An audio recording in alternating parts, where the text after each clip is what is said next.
밤 11시였습니다. 밤 11시가 되면 들렸습니다. 어디선가 누군가의 목소리가 흘러나왔습니다. 처음 들었을 때 나는 라디오인 줄 알았습니다. 하지만 라디오는 꺼져 있었습니다. 그렇다면 그 소리는 어디서 나오는 걸까요? 창문을 통해 들려왔습니다. 산 너머에서 나오는 소리였습니다. 그 목소리는 이상했습니다. 남쪽도 북쪽도 아닌 어딘가 다른 억양이었습니다. 마치 누군가가 공식적으로 뭔가를 선포하듯 단정적이었습니다. 하지만 말이 명확하지는 않았습니다. 거리가 멀어서였습니다. 나는 그 소리가 나오는 방향에 집중했습니다. 어둠 속에서 산을 바라봤습니다. 국경을 등에 지고 있는 야산 쪽에서 나오는 소리였습니다. 계속 들리는 그 목소리 때문에 그날 밤 나는 잠을 자지 못했습니다. 다음 날 아침 준호에게 물었습니다. 어젯밤에 뭔가 들었냐? 준호는 고개를 저었습니다. 16살 아이는 깊이 자는 편이었습니다. 누가 자꾸 말하는 것 같은데 뭔지 모르겠더라. 그 소리는 다음 날 밤에도 들렸습니다. 그리고 그 다음 밤에도 들렸습니다. 매일 밤 똑같은 시간에 똑같은 목소리가 산에서 흘러나오기 시작했습니다. 같은 억양입니다. 같은 리듬입니다. 거의 같은 길이의 메시지입니다. 매번 그것이 끝나면 조용해졌습니다. 9분에서 10분 사이였습니다. 정확히 같았습니다. 나는 라디오를 켜봤습니다. 이 지역에서 들을 수 있는 주파수를 모두 돌려봤습니다. 그 목소리는 라디오에서 나오지 않았습니다. 다른 사람들이 듣는 방송도 아니었습니다. 국경 너머 선전 방송도 아니었습니다. 뭔가 직접 공중에 뿌려지는 소리, 그것뿐이었습니다. 이웃 김 씨를 찾아갔습니다. 그는 이 마을에서 오래 살았습니다. 담배를 피우고 있었습니다. 밤 11시쯤이면 산에서 목소리가 들려. 계속 같은 거 반복하던데요? 나는 말했습니다. 김 씨는 담배 연기를 내뿜었습니다. 표정이 굳었습니다. 그것, 저 산에서 나오는 거 맞지? 그는 담배를 한 모금 빨더니 답했습니다. 한국 놈들이 심리전으로 쓰는 거야. 저기 방송국이 있었어. 통일 대비 차원인 거지. 그의 말이 그럴듯했습니다. 국경 지역이니까요. 심리전, 선전방송 이런 건 흔했습니다. 나도 군에 있을 때 들어본 이야기가 있었습니다. 그런데 왜 지금도 계속 방송을 할까요? 나는 다시 물었습니다. 글쎄, 누군가는 계속 유지하는 거 아니겠어? 나는 고개를 끄덕였습니다. 하지만 며칠이 더 지났습니다. 같은 목소리입니다. 같은 시간입니다. 같은 메시지입니다. 이제 그것은 마을 사람들이 모두 아는 일상의 일부가 되어버렸습니다. 밤마다 창문 너머를 바라봤습니다. 어둠 속에서 보이는 것은 검은 산의 실루엣뿐이었습니다. 그 속 어디선가 누군가는 밤 11시마다 같은 말을 반복하고 있었습니다. 왜 그럴까요? 누가 계속하는 걸까요? 누가 지금도 계속 유지하면서 그 일을 하고 있는 걸까요? 멈추지 않고 매일 같은 시간에 같은 목소리로. 나는 창문 손잡이를 잡았습니다. 손이 차가웠습니다. 그것이 도대체 무엇인지 나는 알고 싶었습니다. 아침은 일찍 옵니다. 이 마을에서는 해가 뜨는 시간에 모든 일이 시작됩니다. 나는 5시 30분에 눈을 떴습니다. 습관이었습니다. 군에 있을 때 그렇게 일어났고 제대한 지 10년이 지났는데도 그 몸은 여전히 기억하고 있었습니다. 준호는 아직 자고 있었습니다. 방의 한쪽 구석에 깔린 요 위에 누워 있었습니다. 아이의 얼굴을 봤습니다. 어머니의 얼굴이 자꾸만 겹쳐졌습니다. 나는 부엌으로 갔습니다. 밥을 푸는 일은 내 몫이었습니다. 어제 지은 밥이 흙으로 만든 뚝배기에 쌓여 있었습니다. 냉바람이 들어오는 밤사이 밥은 식어 있었습니다. 상한 건 아니었습니다. 나는 물을 조금 붓고 불에 올렸습니다. 밥을 먹으며 신문을 펼쳤습니다. 사흘 전 신문이었습니다. 이 마을에 도착하는데 시간이 걸립니다. 뉴스는 항상 늦습니다. 준호가 나타났습니다. 머리가 헝클어져 있었습니다. 나는 밥그릇을 하나 더 준비했습니다. 밥 먹고 나가. 준호는 밥을 먹으며 학교 이야기를 했습니다. 누군가와의 싸움, 공부 것들. 나는 고개를 끄덕이며 들었습니다. 대답은 하지 않았습니다. 듣기만 했습니다. 아버지는 뭐 하실 거예요? 준호가 물었습니다. 밭에 나가야겠다. 오늘 감자 캐는 날이었나요? 나는 고개를 끄덕였습니다. 준호는 더 이상 묻지 않았습니다. 마을의 일정은 항상 같았기 때문입니다. 밭일, 집수리, 물깃기, 이것들은 끝없이 반복됩니다. 준호를 배웅하고 나는 밭으로 나갔습니다. 마을 뒤편에 우리 집이 있습니다. 더 뒤로 마을의 밭들이 펼쳐져 있습니다. 이 계절에는 감자를 캘 시간이었습니다. 흙은 축축했습니다. 어젯밤 이슬이 내렸을 것입니다. 곡괭이를 들었습니다. 흙을 팠습니다. 감자가 나타났습니다. 흙을 털었습니다. 비닐주머니에 담았습니다. 이렇게 반복하면서 손은 빠르게 움직였습니다. 이 일을 할 때는 다른 생각을 하지 않습니다. 흙냄새, 곡괭이의 무게, 손가락 사이의 습기, 그것만 느낍니다. 점심때 마을 여인숙에 갔습니다. 할머니가 밥을 푸셨습니다. 내 밥그릇에 나물을 한 스푼 얹어주셨습니다. 나는 고개를 끄덕였습니다. 나머지 마을 사람들도 밥을 먹고 있었습니다. 아무도 말을 많이 하지 않았습니다. 숟가락 소리, 물 마시는 소리, 그뿐이었습니다. 밭 잘 나가세요? 할머니가 물으셨습니다. 네, 감자가 잘 나왔습니다. 이 계절엔 다 나오지. 자연은 속이지 않아. 할머니는 다시 밥을 푸셨습니다. 그 말이 다였습니다. 오후가 길었습니다. 또 다른 밭에 가서 파를 뽑았습니다. 물을 뽑았습니다. 해가 내려갈 무렵 준호가 학교에서 돌아왔습니다. 나는 밭에서 짐을 정리했습니다. 집으로 돌아갔습니다. 준호는 부엌에서 무언가를 하고 있었습니다. 밥을 짓고 있었습니다. 뭐하니? 밥을 지었어요. 아버지가 하실 줄 알았는데 아직 안 오신 것 같아서요. 나는 준호의 어깨에 손을 얹었습니다. 아이는 잘하고 있었습니다. 16살이었습니다. 저녁을 함께 먹었습니다. 나물입니다. 된장국입니다. 간장으로 무친 고구마 줄기입니다. 준호가 준비한 것입니다. 맛은 좋았습니다. 어머니만큼은 아니지만 정성이 담긴 것이 느껴졌습니다. 아버지, 이번 주말에 산에 갈래요? 준호가 물었습니다. 뭐 하러? 그냥 산에 가보고 싶어요.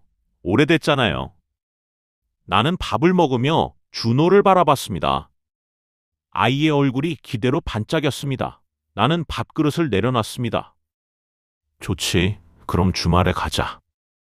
준호는 웃었습니다. 그 웃음이 집을 밝혔습니다. 음식도 더 맛이 있는 듯 느껴졌습니다. 저녁을 치웠습니다. 나는 신문을 다시 펼쳤습니다. 준호는 숙제를 했습니다. 집이 조용했습니다. 이런 조용함을 나는 좋아했습니다. 폭력이 없습니다.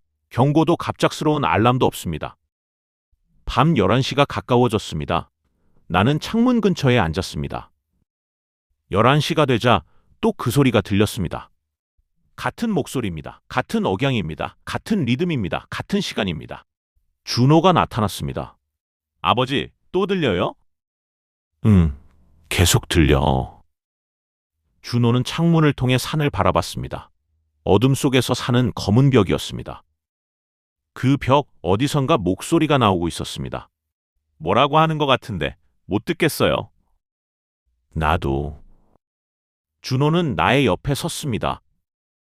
아이는 성장했습니다. 하지만 이 순간만큼은 여전히 어린아이 같았습니다. 뭔가를 두려워하는 아이처럼 보였습니다. 하지만 나는 아이를 안지 않았습니다. 그냥 옆에 섰습니다. 목소리가 끝났습니다. 9분이 지났습니다. 침묵이 왔습니다. 산은 다시 검은 벽이 되었습니다. 자러 가. 내일 학교 일찍 가지? 네.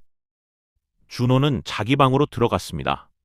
나는 신문을 더 읽다가 결국 방으로 돌아갔습니다. 이불 위에 누웠습니다. 천장을 봤습니다. 어떤 밤들은 아내가 이 자리에 누워있던 때가 떠오릅니다. 그녀의 목소리입니다. 그녀의 웃음입니다. 그녀가 밤중에 중얼거리던 말들입니다. 나는 눈을 감았습니다. 천장을 봤습니다. 움직이지 않았습니다. 밝아올 때까지 그렇게 누워 있었습니다. 다음 날도 아침이 옵니다. 밥을 푸고 준호가 일어나서 학교로 가면 나는 밭으로 갑니다. 감자를 캡니다. 나무를 뽑습니다. 이렇게 하루가 지나갑니다. 밤이 옵니다. 그리고 11시. 또 그 목소리입니다. 이제 그것은 나의 일상의 일부가 되어 있었습니다. 마치 해가 뜨고 지는 것처럼 밤 11시가 되면 그 목소리가 납니다. 그것은 멈추지 않습니다. 변하지도 않습니다. 오직 반복될 뿐입니다. 나는 궁금했습니다. 저것이 정말로 여전히 누군가에 의해 유지되고 있는 것일까요? 아니면 오래전에 시작된 자동 시스템이 그냥 계속되는 건가요? 그 목소리 뒤에 사람이 있을까요? 아니면 기계뿐일까요? 나는 창문을 열었습니다. 산을 바라봤습니다. 검은 산에서 목소리가 나오고 있었습니다. 나는 손을 주먹으로 쥐었습니다. 답을 찾아야 했습니다. 그것을 찾으려면 산을 올라가야 했습니다. 나는 더 알고 싶었습니다. 밤마다 들리는 그 목소리가 정확히 무엇인지, 누가 계속 유지하고 있는 건지 알아야 했습니다. 가장 좋은 방법은 마을 사람들에게 물어보는 것이었습니다. 이 마을에는 오래 살아온 사람들이 있었으니까요. 나는 불악입구의 수리점에 가서 주인 박 씨를 찾았습니다. 그는 70대였습니다. 박 아저씨, 저 산에서 나오는 그 방송 얘기 들어본 적 있어요? 박 씨는 손에 들고 있던 망치를 멈췄습니다. 표정이 조금 경직되었습니다. 그 소리 말이가?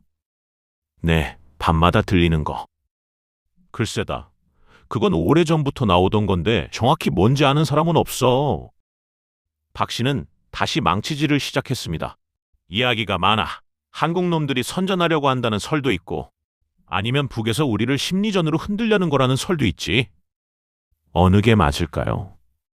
모르지. 마을 사람들도 다 말이 다르거든. 나는 다음 날 밭에서 일하고 있는 이웃 최 씨를 만났습니다. 그도 60대였습니다. 최 아저씨, 저 산 방송국 아세요? 최 씨는 괭이를 내려놨습니다. 그건 옛날에 통일대 비용으로 만든 거야. 남한에서 만들어 놓고 잊어버린 거지. 그럼 지금도 누가 관리하는 건가요? 아이고, 뭐 자동으로 계속 나오는 거겠지. 기계는 한번 세워지면 자기네 맘대로 작동하는 법이야. 그의 말도 확실하지 않았습니다. 나는 마을 식당 할머니한테도 물어봤습니다. 할머니, 그 라디오 방송 오래된 거예요? 할머니는 국을 저으며 대답했습니다. 그건 뭐 30년도 넘은 것 같은데 아무도 정확히는 몰라. 밤마다 들린다는 것만 다들 알고 있지. 혹시 가까이 가본 사람 있어요? 그런 사람은 글쎄다. 있을 수도 있고 없을 수도 있고. 그녀는 국을 그릇에 담으며 말을 끝냈습니다. 마을 사람들은 모두 그 현상을 알고 있었습니다. 하지만 아무도 정확히 알지 못했습니다. 나는 창고에서 일하는 동수 아저씨를 찾아갔습니다. 그는 70대 중반이었습니다. 동수 아저씨, 그 방송국이 언제부터 있었어요?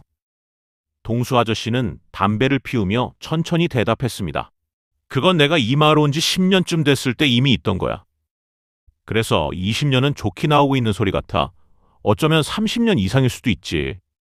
사람들이 왜 확인을 안 해본 거죠? 뭐 국경 지역이잖아. 자기 일도 바쁜데 굳이 저 산에 올라가서 뭔가를 확인하려는 사람은 별로 없지. 그리고 뭔가 만지지 말아야 할 것 같은 느낌이 있거든.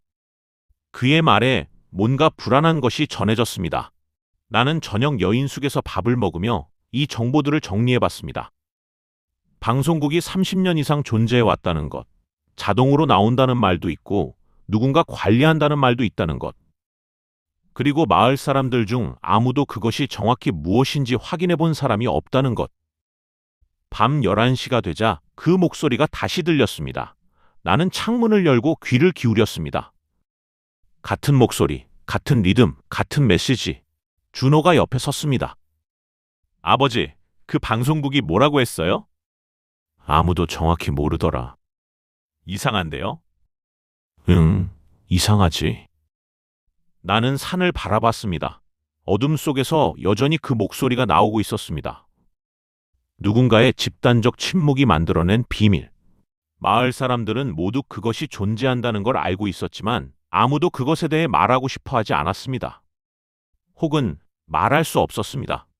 나는 다음 날 아침 준호에게 물었습니다. 주말에 산 올라가기로 했지? 준호는 고개를 끄덕였습니다. 응, 아버지, 준비됐어요. 나는 그 말을 듣고 무언가를 결심한 것 같았습니다. 주말이 아니라 다른 날에 혼자서 그 산을 올라가야 했습니다. 그곳이 정확히 무엇인지 알아야 했습니다. 마을 사람들이 외면하고 있는 것을 직접 확인해야 했습니다. 나는 그 주 수요일 밤을 기다렸습니다. 준호가 잠든 것을 확인했습니다. 11시가 되자 그 목소리가 들렸습니다. 나는 옷을 챙겼습니다. 어두운 색 옷입니다. 손전등 하나를 챙겼습니다. 밧줄도 들었습니다. 마을을 나가는 것처럼 보이지 않으려고 뒷길로 나갔습니다. 밤에 사는 다른 세상이었습니다. 낮에는 보이던 길이 완전히 사라져 있었습니다. 손전등을 켜지 않고 걸었습니다. 몸이 어둠에 익숙해질 때까지 기다렸습니다. 별빛만으로 산을 바라봤습니다. 목소리가 들렸습니다. 저쪽입니다. 오른쪽입니다. 산의 능선을 따라 목소리가 나오는 방향으로 움직였습니다. 걸음은 조심스러웠습니다. 나뭇가지를 밟지 않으려고 조심했습니다. 10분을 걸었습니다. 산의 경사가 가팔라졌습니다. 나는 손으로 흙을 짚으며 올라갔습니다. 손이 축축했습니다. 밤이슬입니다. 옷에서 흙냄새가 났습니다. 목소리가 더 크게 들렸습니다. 가까워지고 있다는 뜻입니다. 하지만 여전히 구체적인 말은 들리지 않았습니다. 마치 누군가가 멀리서 외쳐대는 것처럼 울리는 소리만 들렸습니다. 그러다 갑자기 멈췄습니다. 음성이 끝났습니다. 아무 소리도 나오지 않았습니다. 산 위에는 오직 바람 소리와 내 숨소리만 있었습니다. 나는 멈춰 섰습니다. 귀를 기울였습니다. 그 음성이 정확히 어디에서 나왔는지를 알기 위해. 메아리가 들렸습니다. 음성이 끝난 뒤에도 그 울림이 산 위에서 맴돌았습니다. 마치 누군가 외쳤던 것처럼 산이 그 울음을 다시 돌려보내고 있었습니다. 메아리의 방향을 따라 나는 움직였습니다. 더 높은 곳으로 올라갔습니다. 나뭇가지들이 얼굴을 스쳤습니다. 발이 흙에 빠졌습니다. 손으로 몸을 밀어 올렸습니다.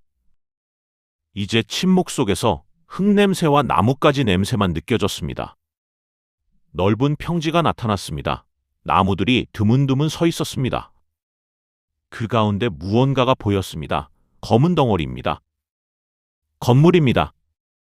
나는 손전등을 켰습니다. 빛이 그것을 비췄습니다. 벽이 부서져 있었습니다. 지붕은 한쪽이 무너져 있었습니다.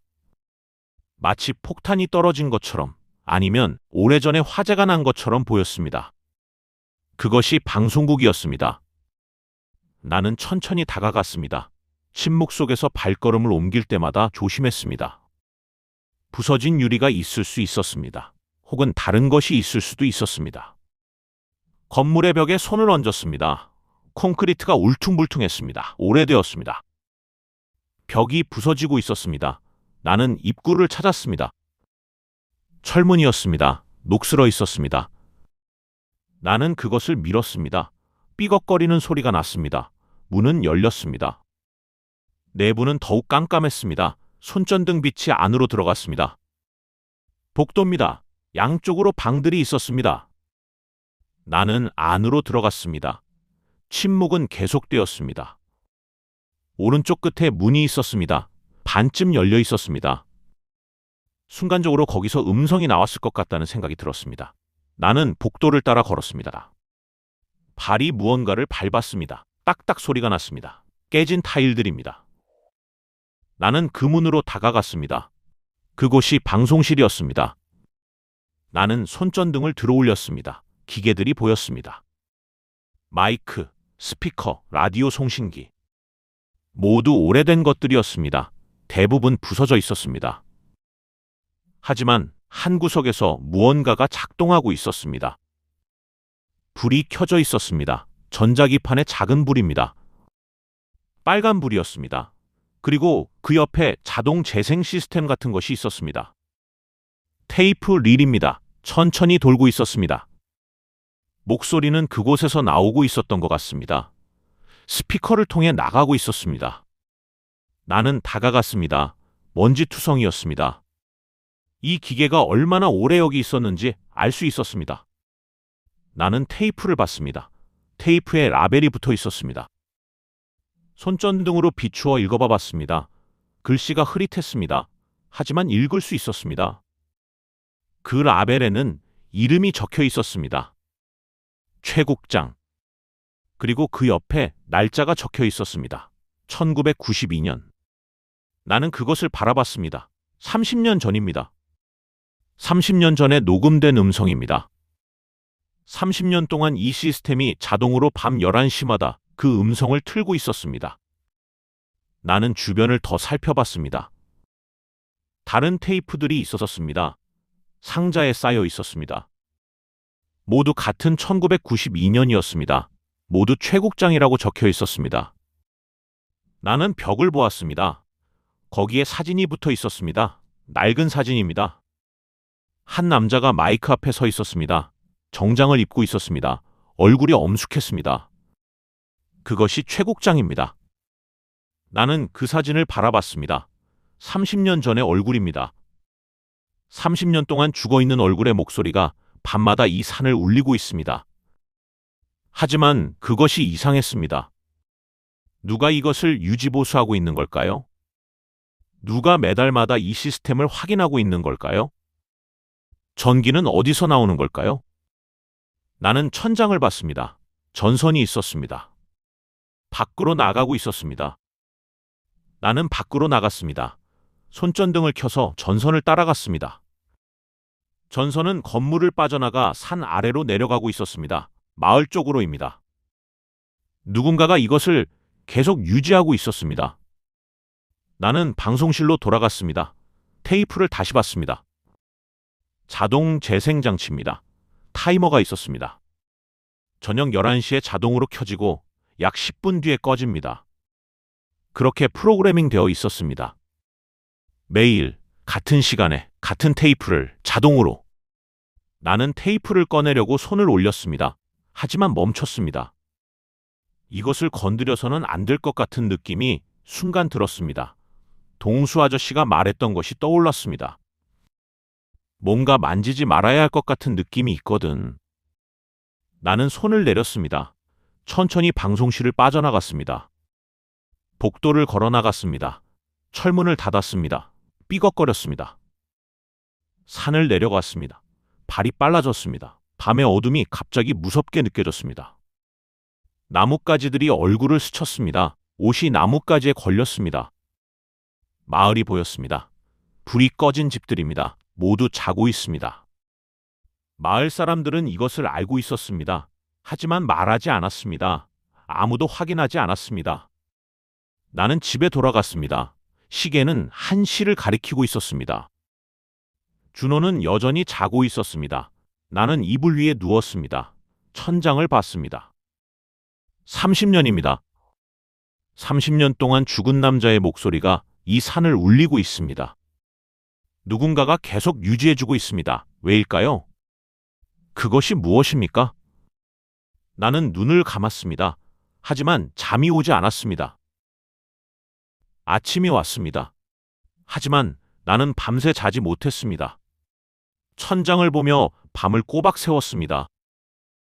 떠오르는 것들이 있었습니다. 테이프의 라벨, 최국장이라는 이름입니다. 1992년이라는 날짜입니다. 그리고 그 벽에 붙어있던 엄숙한 얼굴의 남자 사진. 준호가 일어났습니다. 나는 밥을 준비했습니다. 어제처럼, 평소처럼. 아무것도 달라진 게 없는 것처럼. 아버지, 어제 잠 잘 주무셨어요? 나는 준호를 바라봤습니다. 응, 잘 잤어. 거짓이었습니다.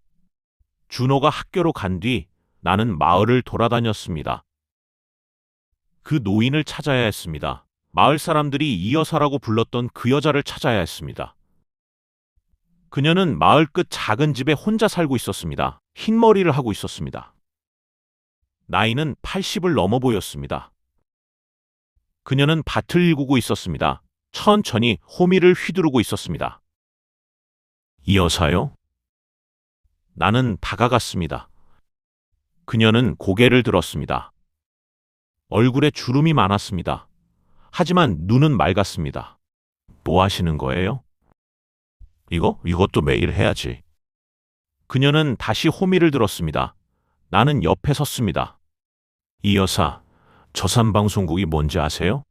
그녀의 손이 멈췄습니다. 오래 멈춰 있었습니다. 왜 그걸 묻는데? 나는 대답하지 않았습니다. 그녀가 먼저 말했습니다. 그건 옛날 방송국이야. 국경 근처 방송국. 1992년까지 있던 그곳. 그게 폭발했다면서요? 이 여사는 호미를 내려놨습니다. 천천히 나를 바라봤습니다. 너 정말 그걸 확인해 봤니? 산 위에 있는 그 건물을? 나는 고개를 끄덕였습니다. 이 여사는 한숨을 쉬었습니다. 깊은 한숨이었습니다. 이제 와서 왜 그걸 보려고 하니? 아무도 손대지 말아야 할걸? 뭐가 일어났는지 좀 알려주시면 안 될까요? 이 여사는 밭에 앉았습니다. 나도 옆에 앉았습니다. 먼지가 일었습니다. 그녀는 산을 바라봤습니다. 30년 전이야. 1992년. 그때 내가 아직 젊었지. 그 산 위에 방송국이 있었어.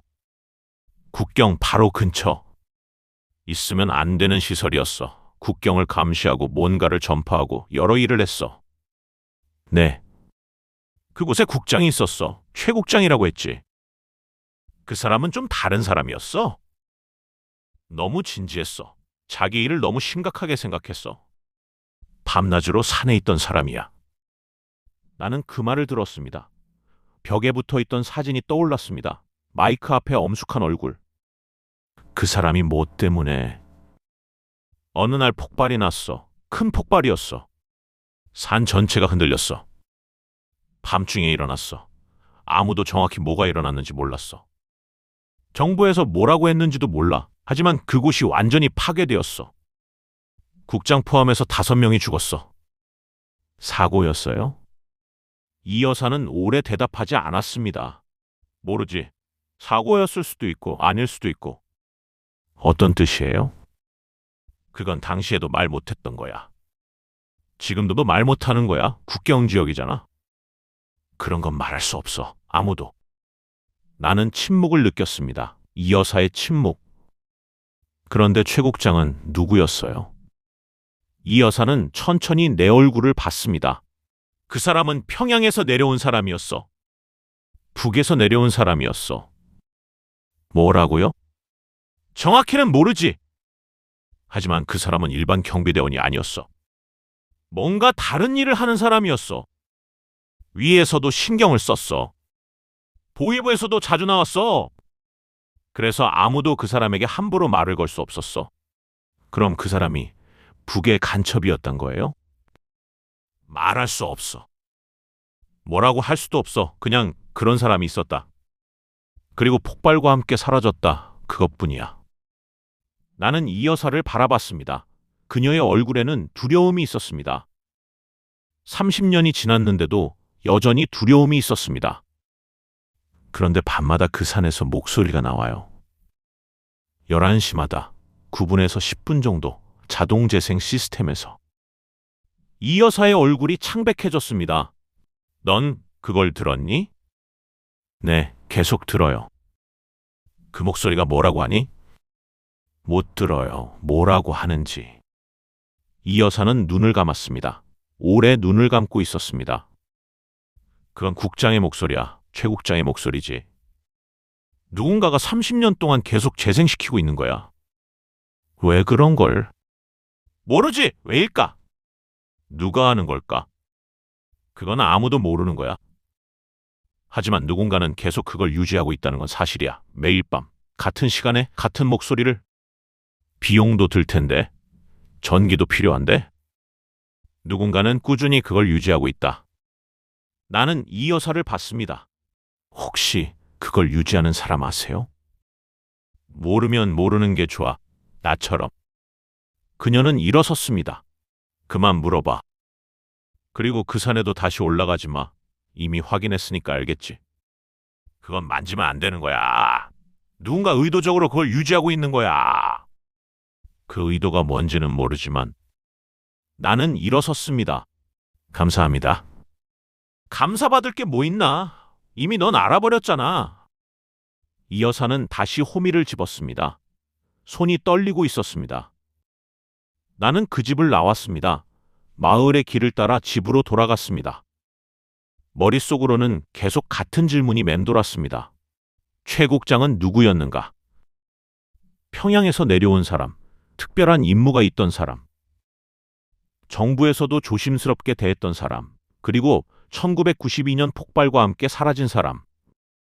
그런데 그 사람의 목소리가 지금도 밤마다 이 산을 울리고 있습니다.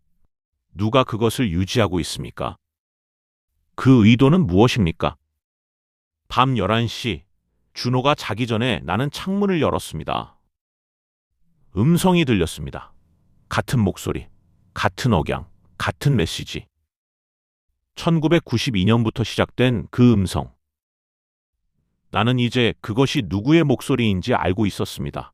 하지만 왜 계속되는지는 여전히 몰랐습니다. 그것이 더 불안했습니다. 나는 다음 날 낮에 산을 올라갔습니다. 준호가 학교로 간 뒤 밝은 날씨 속에서 산을 다시 올라갔습니다. 밤과는 완전히 다른 산이었습니다. 길이 보였습니다. 나무들이 보였습니다. 하늘이 보였습니다. 하지만 밤의 산보다 더 무서웠습니다. 방송국 건물까지 가는 길이 뚜렷했습니다. 누군가 자주 지나가는 길이었습니다. 그 길을 따라 나는 올라갔습니다. 건물 주변을 살펴봤습니다. 흙이 밟혀 있었습니다. 발자국이 있었습니다. 여러 개의 발자국이었습니다. 가장 최근의 발자국은 아마 이틀 전 것인 듯 했습니다. 우기가 지난 뒤라 흙이 말라 있었습니다. 발자국은 선명했습니다. 나는 그 발자국을 따라갔습니다. 건물 뒤쪽으로 갔습니다. 전선이 있었습니다. 낡은 외피에 쌓여 있는 전선입니다. 그 발자국은 그 전선을 따라 내려가고 있었습니다. 누군가 정기적으로 전선을 점검하고 있다는 뜻이었습니다. 나는 발자국을 계속 따라갔습니다. 산을 내려가며 전선을 따라갔습니다. 발자국은 뚜렷했습니다. 누군가 이 길을 여러 번 걸어 다녔습니다. 매월 수회 정도는 올라온 것 같았습니다. 규칙적으로.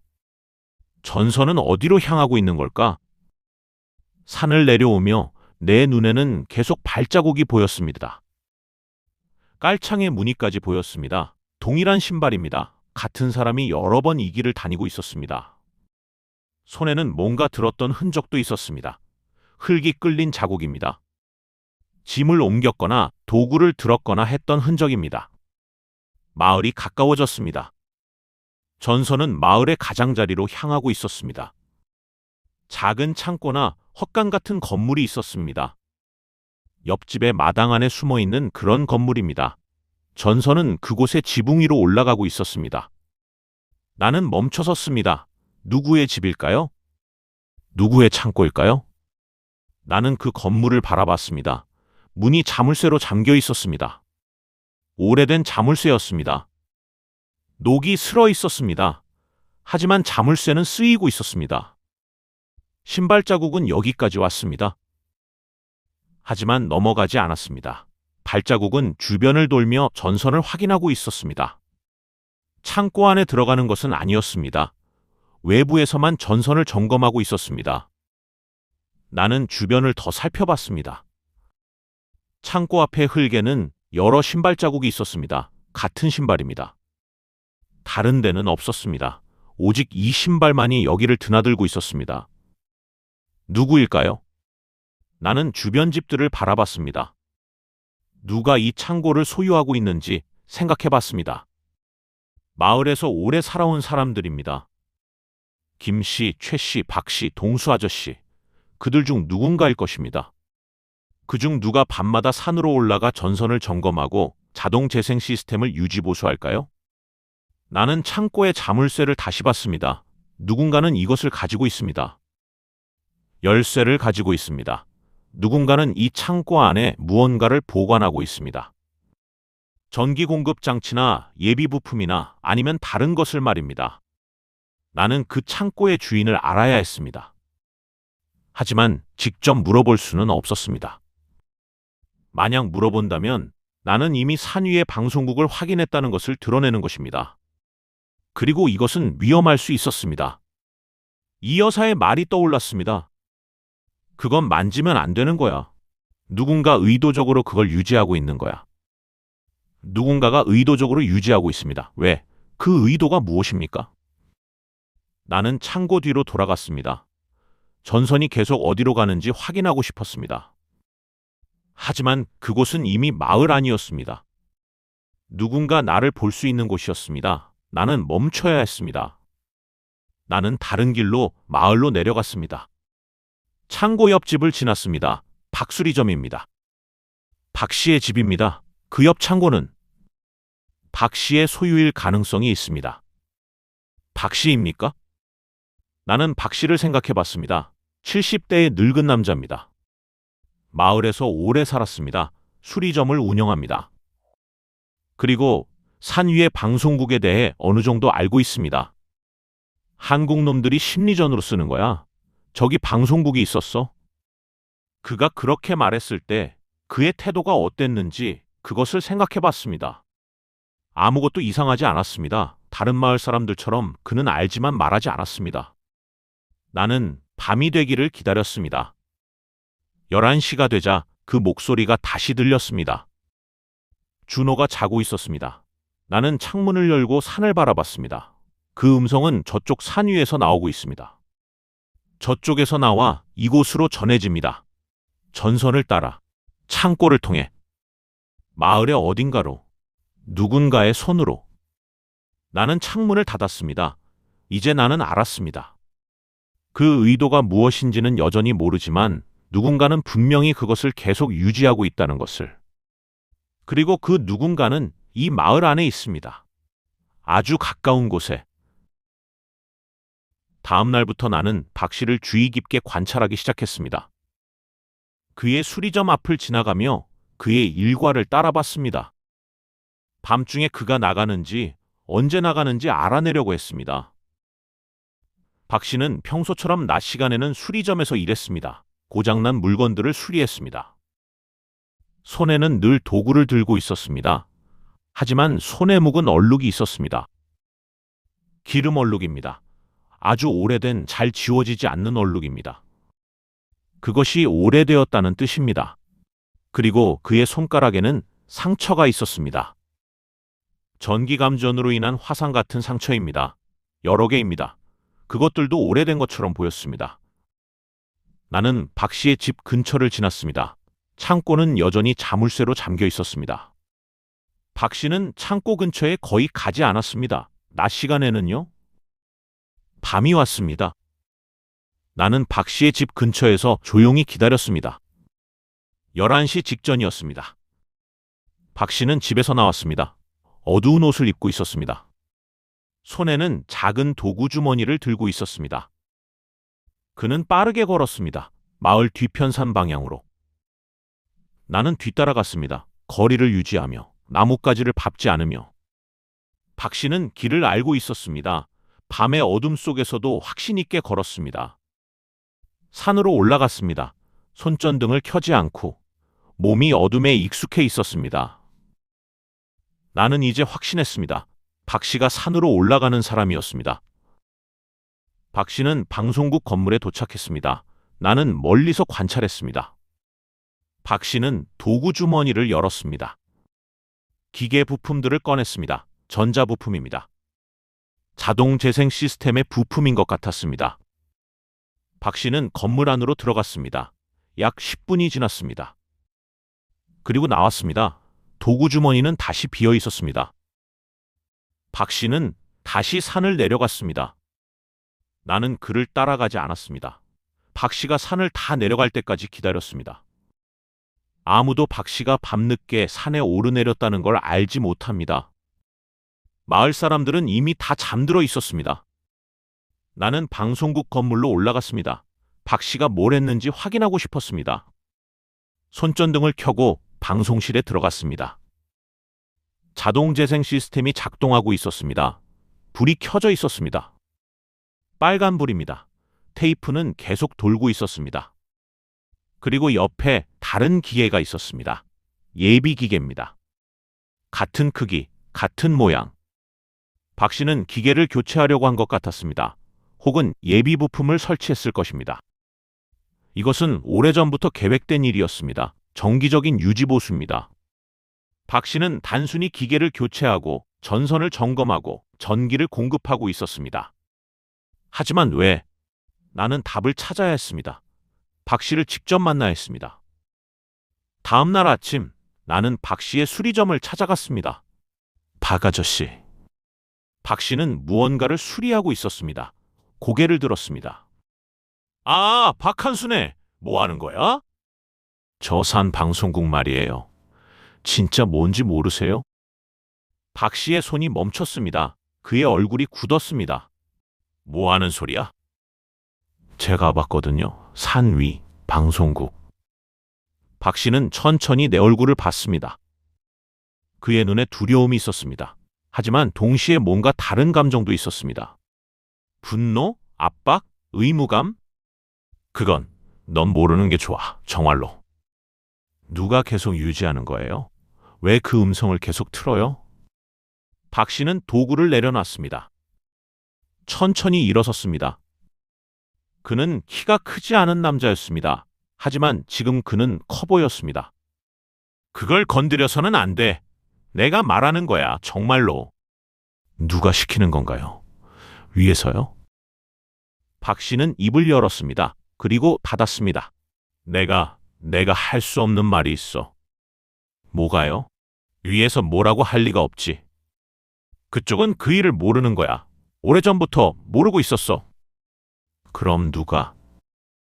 박 씨는 다시 도구를 집었습니다. 손이 떨렸습니다. 나한테 더 이상 물어봐 주지 마. 넌 이미 아는 것만으로도 위험해. 진짜로. 그만 내려가. 나는 더 이상 묻지 않았습니다. 그의 얼굴에 있는 것은 거짓이 아니었습니다. 진짜 두려움이었습니다. 나는 수리점을 나갔습니다. 그리고 다시 생각했습니다. 박 씨는 누군가의 명령으로 하고 있습니다. 하지만 정부가 아닙니다. 그렇다면 누가? 1992년에 폭발이 났을 때 그 위에서 뭐가 정확히 일어났는가? 최 국장은 정말로 죽었는가? 혹은 그의 목소리만 죽었는가? 그리고 누군가는 그 죽은 목소리를 계속 살려내고 있는가? 왜입니까? 밤 11시 또 그 목소리가 들렸습니다. 나는 창문을 통해 산을 바라봤습니다. 음성이 나오고 있습니다. 같은 시간에, 같은 리듬으로, 같은 목소리로. 박 씨가 유지하는 그 음성. 나는 여전히 답을 모르고 있었습니다. 나는 다시 이 여사를 찾아갔습니다. 박 씨와의 대화 이후 나는 더 많은 것을 알아야 했습니다. 이 여사는 유일한 증인이었습니다. 그녀는 1992년을 살아낸 사람이었습니다. 그녀는 밭에 있었습니다. 언제나 그 자리에 있었습니다. 마치 그 자리가 그녀의 무덤처럼. 이 여사. 그녀는 고개를 들었습니다. 내 얼굴을 봤습니다. 무언가를 알아챘습니다. 넌 더 알았구나. 얼굴만 봐도 안다. 나는 그녀 앞에 앉았습니다. 정부, 아니 위에서 정말 모르고 있어요? 저 산의 방송국이 계속되고 있다는 걸? 이 여사는 호미를 놓고 천천히 대답했습니다. 내가 알기로는 모르는 것 같아. 아니, 모른다고 하는 게 맞지? 위는 저 일을 계속 모르고 싶어 하는 거야. 누가 그걸 유지하는 거예요? 그건 당시에 그 일에 연루된 사람들이지. 1992년 폭발이 난 뒤로 누군가는 책임감이 있는 거야. 아니면 협박당하는 거거나. 박 씨가 협박당하고 있다는 거예요? 이 여사는 대답하지 않았습니다. 그 대신 멀리 산을 바라봤습니다. 1992년 그날 밤. 모두가 봤어. 폭발을 봤어. 하지만 아무도 말하지 않았어. 왜냐면 누가 했는지 알 수 없었으니까. 그리고 알 수 없는 게 좋은 거야, 국경마을에서는. 최 국장은 뭘 잘못한 건가요? 이 여사는 눈을 감았습니다. 잘못한 게 뭐가 있나? 그냥 존재한 거야. 그것만으로 충분했어. 평양에서 온 사람, 우리 쪽에 정보를 주는 사람. 그런 사람이 살아있으면 안 되는 시대였어. 그럼 지금도? 지금도 그래. 그 목소리가 계속되는 이유는 죽었다는 걸 자꾸 상기시키기 위해서야. 아니면 죽지 않았다는 걸 알리기 위해서거나. 어느 쪽이든 그 목소리는 경고야. 누군가에게. 경고라니요? 알지 말아야 할 것들을 건드리면 어떻게 되는지 보여주는 거지. 최국장처럼. 나는 침묵을 느꼈습니다. 오래 침묵을 느꼈습니다. 그럼 왜 박 씨가 계속 유지하는 거예요? 박 씨는 뭔가를 알고 있어. 그리고 그걸 유지해야 한다는 걸 알고 있어. 그걸 멈추면 안 된다는 걸 알고 있어. 멈추면 자기가 죽을 거라는 걸 누가 시키는 거예요? 이 여사는 내 손을 잡았습니다. 그녀의 손은 차갑고 떨렸습니다. 그건 묻지 마. 진짜로. 넌 이미 너무 많이 알았어. 넌 이제 조용해야 해. 아무도 묻지 마. 아무도 말하지 마. 그리고 넌 잊어. 산 위의 그 건물도, 박 씨도, 최 국장도 모두 잊어. 못 잊어요. 그럼 이렇게 생각해. 일부는 영원히 알 수 없다는 거. 그리고 모르는 게 사는 거라는 걸. 국경마을에서는. 나는 이 여사를 바라봤습니다. 80을 넘은 그녀의 눈에는 깊은 피로가 있었습니다. 30년의 침묵이 만든 피로였습니다. 나는 일어섰습니다. 감사합니다. 감사받을 거 뭐 있나? 난 이미 말해버렸고 넌 이미 들어버렸어. 이제 둘 다 짐을 져야 해. 나는 마을로 돌아갔습니다. 밤 11시가 되자 그 목소리가 들렸습니다. 나는 더 이상 창문을 열지 않았습니다. 그저 귀를 막지 않았을 뿐입니다. 준호는 자고 있었습니다. 순진하게. 나는 이불 위에 누웠습니다. 천장을 봤습니다. 1992년 7월 15일. 그날 산 위에서 뭐가 일어났는가? 최 국장은 누구였는가? 누가 그를 죽였는가? 왜 계속 그의 목소리를 틀어야 하는가? 이제 나는 답을 찾지 않기로 했습니다. 왜냐면 답은 없기 때문입니다. 아니, 답은 있지만 말할 수 없기 때문입니다. 이것이 국경마을의 법칙입니다. 국경의 비밀은 국경과 함께 죽는 거. 밤 11시마다 산 위에서 울리는 그 목소리. 그것이 모든 답입니다. 그리고 모두가 그것을 안다. 하지만 아무도 말하지 않는다. 나도 이제 침묵할 것입니다. 일상은 계속됐습니다. 밥을 짓고 밭을 경작하고 준호를 학교에 보내고 밤이 되면 자는 것. 아무것도 달라진 게 없었습니다. 하지만 모든 것이 달라졌습니다. 나는 박 씨를 마주칠 때마다 무언가를 느꼈습니다. 그는 내 눈을 맞추지 않았습니다. 나는 그의 손에 상처를 봤습니다. 여전히 새로운 화상이 생기고 있었습니다. 그는 계속 산으로 올라가고 있었습니다. 한 번은 준호가 물었습니다. 아버지, 박씨 아저씨는 왜 아버지 보고 눈을 안 맞춰요? 사람마다 다른 거야.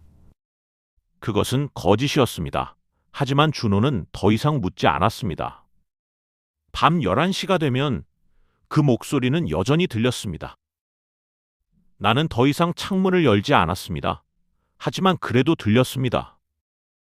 벽을 통해서도 들렸습니다. 산 위에서 나오는 그 음성은 이 마을 전체를 덮었습니다. 준호는 어느 날 다시 물었습니다.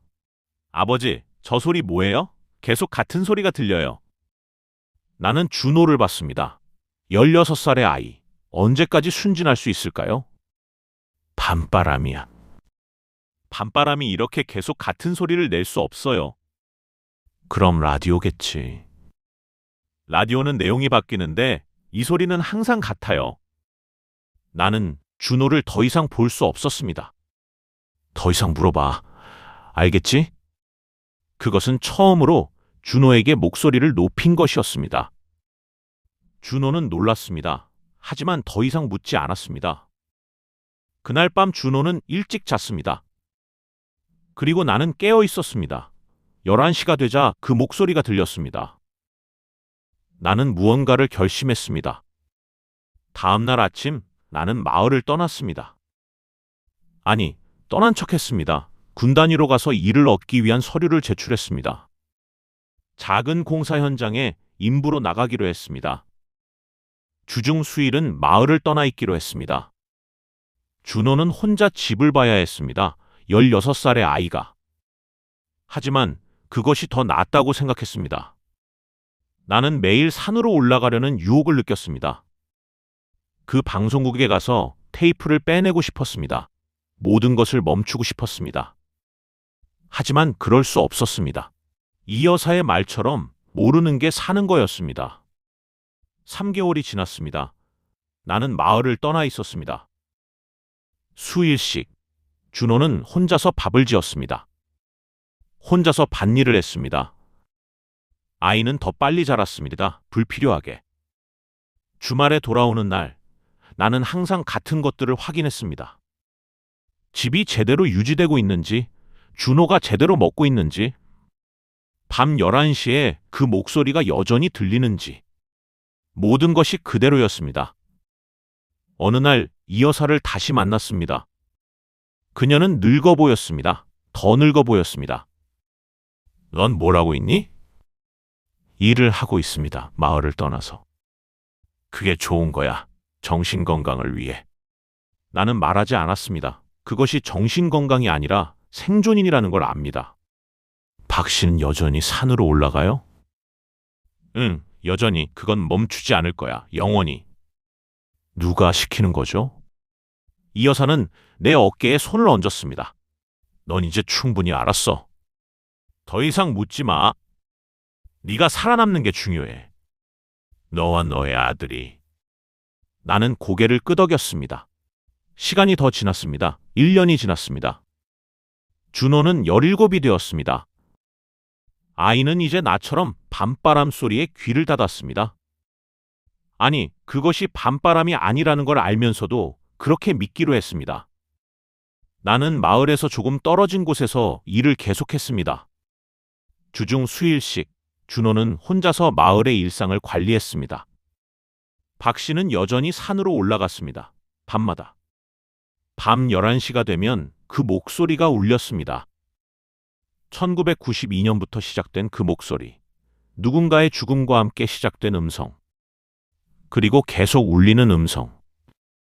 우리는 그것이 무엇인지 알고 있었습니다. 하지만 아무도 말하지 않았습니다. 내가 알아낸 것은 많지 않습니다. 1992년 7월 15일. 산 위의 방송국에서 폭발이 났고 5명이 죽었습니다. 최국장이라는 사람이 있었고 그는 평양에서 온 사람이었습니다. 누군가가 그를 죽였습니다. 그 이유는 알 수 없습니다. 그리고 지금도 누군가는 그의 목소리를 계속 틀고 있습니다. 왜인지는 영원히 모를 것입니다. 하지만 나는 이제 질문을 하지 않습니다. 나는 밤 11시가 되면 창문을 닫습니다. 하지만 그 음성은 여전히 들립니다. 그리고 나는 그것을 받아들입니다. 이것이 이 마을의 삶이니까. 어떤 밤들은 준호가 나를 봅니다. 그 목소리를 들을 때. 아이의 눈에는 궁금함이 있습니다. 하지만 묻지 않습니다. 아이도 배웠습니다. 국경 마을의 법칙을. 모르는 척. 보지 않는 척. 그렇게 사는 거. 나는 이불 위에서 천장을 봅니다. 밤마다. 그 목소리가 계속 들립니다. 변하지 않고, 멈추지 않고, 영원히 같은 리듬으로. 그리고 나는 아무것도 하지 않습니다. 그것이 생존이고, 그것이 침묵입니다. 지금은 2025년입니다. 나는 55살입니다. 흰머리가 많아졌습니다. 손도 늙어갔습니다. 땅을 파는 일도 이제는 힘듭니다. 준호는 28입니다. 이제 아이가 아닙니다. 듬직한 청년입니다. 마을에서 일을 합니다. 나처럼 밭에서 일을 합니다. 그리고 나처럼 침묵합니다. 박 씨는 80대입니다. 수리점은 닫았습니다. 하지만 그는 여전히 산으로 올라갑니다. 밤마다. 밤 11시 직전에 나는 그것을 봤습니다. 아직도 봅니다. 이 여사는 죽었습니다. 5년 전에. 아무도 그 죽음의 이유를 모릅니다. 혹은 모른다고 했습니다. 마을은 변하지 않았습니다. 사람들은 늙었지만 마을은 같습니다. 산도 같습니다. 밤도 같습니다. 그리고 밤 11시가 되면 그 목소리는 여전히 들립니다. 33년 동안 나는 그 목소리가 무엇인지 압니다. 최 국장이 1992년에 녹음한 음성입니다. 하지만 나는 그것을 말할 수 없습니다. 준호도 모릅니다. 아이에게 말하지 않기로 했습니다. 아이가 살아가는데 방해가 될까봐. 어느 날 준호가 물었습니다. 아버지는 저 소리가 뭔지 알아요? 나는 대답하지 않았습니다. 알면서도 말 안 하시는 거죠? 나는 여전히 대답하지 않았습니다. 알겠습니다. 준호는 더 이상 묻지 않았습니다. 아이도 배웠습니다. 나처럼. 나는 박 씨를 마지막으로 본 게 언제인지 모릅니다. 몇 년 전? 10년 전? 시간이 흐르면서 박 씨도 사라졌습니다. 마을에서는 계속 보이지만 내 눈에는 더 이상 보이지 않기 시작했습니다. 그렇게 국경마을은 작동합니다. 모르는 척, 보지 않는 척, 그리고 계속됩니다. 어젯밤 나는 산을 봤습니다. 마지막으로. 아니, 마지막이 아닙니다. 내가 죽을 때까지 계속할 것입니다. 매일 밤 11시가 되면 나는 그 목소리를 들을 것입니다. 그리고 나는 아무것도 하지 않을 것입니다. 준호도 그럴 것입니다. 아이가 늙어갈 때까지. 그리고 아이의 아들도, 아이의 손자도. 영원히. 그것이 국경마을의 운명입니다. 1992년 7월 15일 어떤 일이 일어났는지 영원히 알 수 없게 되는 것. 그리고 그것이 우리의 삶이 되는 것. 최 국장의 음성은 죽지 않습니다. 그것은 계속 울립니다. 매일 밤, 같은 시간에, 같은 리듬으로. 혹은 그것이 최 국장을 살려두는 유일한 방법일지도 모릅니다. 죽은 자의 목소리를 틀어주는 것. 계속 틀어주는 것. 누군가가 계속 유지해주는 것. 그것이 사랑인지, 협박인지, 아니면 다른 무엇인지는 중요하지 않습니다. 중요한 것은 밤 11시가 되면 그 목소리가 나온다는 것 뿐입니다. 그리고 우리는 듣습니다. 그것이 우리가 할 수 있는 모든 것입니다. 오늘도 밤이 옵니다. 11시가 되면 창문을 닫을 것입니다. 하지만 음성은 들릴 것입니다. 여전히.